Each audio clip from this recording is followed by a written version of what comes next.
తల మీద చెయ్యి వేసి బొట్టు పెట్టినా తాళి బొట్టు మెడను కట్టి బొట్టు పెట్టినా తల మీద చెయ్యి వేసి బొట్టు పెట్టినా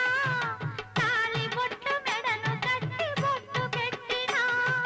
సన్ని కళ్ళు తొక్కినా సప్తపదులు మెట్టినా సన్ని కళ్ళు తొక్కినా సప్తపదులు మెట్టినా మనసు మనసు కలపడమే